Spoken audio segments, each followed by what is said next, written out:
ladies and gentlemen, I've been asked what am I doing every day to get my school's foot in the door, or to get my foot in the door for my school, let's say maybe. So here's my plan. Here are the plans that I've come up with since moving to Brooklyn. I called a lawyer and then I researched a whole bunch on the state laws with homeschooling and such. The lawyer said that registering doing business as and incorporating will take about 20 minutes. So that's nothing.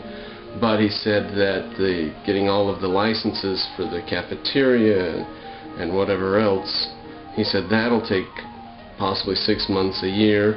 He says we're looking at a couple $100,000 minimum, maybe $1 million to open the school. So, thank you for your help, talk to you later type of thing. He's obviously thinking about something besides what I'm thinking about. He said, the lawyer told me I said I'm not going to have a gymnasium or school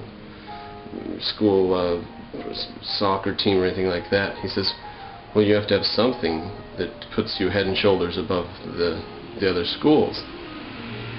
And not that I could explain to a lawyer the objective nature of a curriculum, but it is head and shoulders above other schools. And we're going to start, therefore, underneath the radar, as it were, of the state bureaucrats.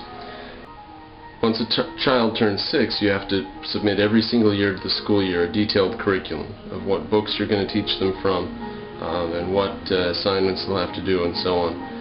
And until they turn 6, which for my schooling method means for the ages of 3, 4, and 5, the state basically doesn't know they exist.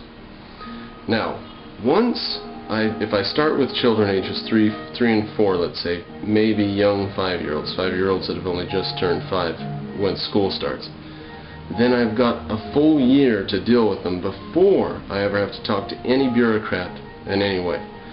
And when I do finally have to talk to the bureaucrat, I'll be saying, here are the sentences that they're writing, here are the books that they're reading, here is the math that they're able to do.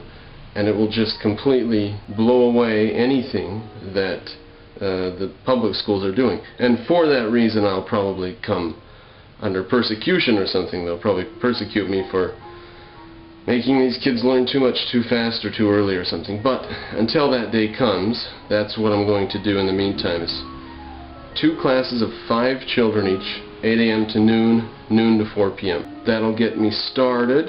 And we can't start on that, unfortunately, for about another 6 weeks from today, because my wife had a C-section when she gave birth and she can't hardly do anything for a while.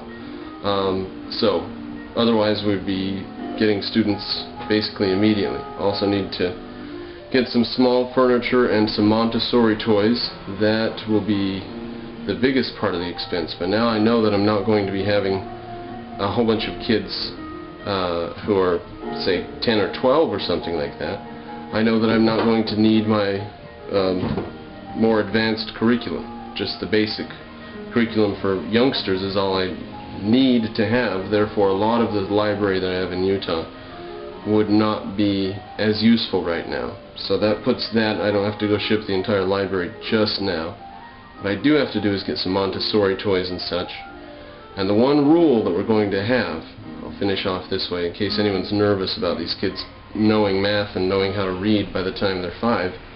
The one rule in my classroom is you can always go play. There's the toy area over there. If you don't want to look at your letters or do your math or write your numbers, go play. And when you want some OWL money, some dollars of the school, so that you can buy our silly little toys or penny candy or whatever, when you want that, then you come back and do your work. But always, always, always, rule number 1, the kid can always go play. That is how we get the amazing results. That's how we got the amazing results we did in Utah, and how we're going to do it again.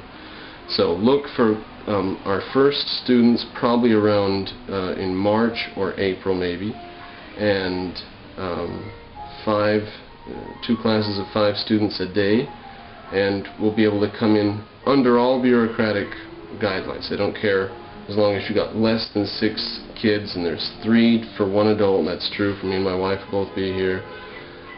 Plus our baby, that makes it an even 6 for 2 adults. So we're under the legal limit there. We don't need a business license because it's just homeschooling, and we don't have to submit anything to the government because it's just kids under the age of 6.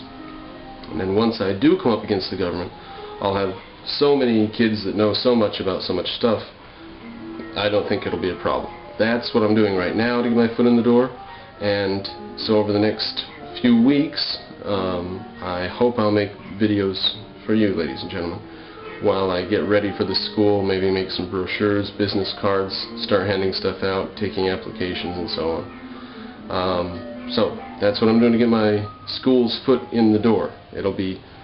I'll have such a nice, big, well-educated foot in the door when it comes time to talk to the government that it'll be very difficult for them to mess with me and stop me and my project.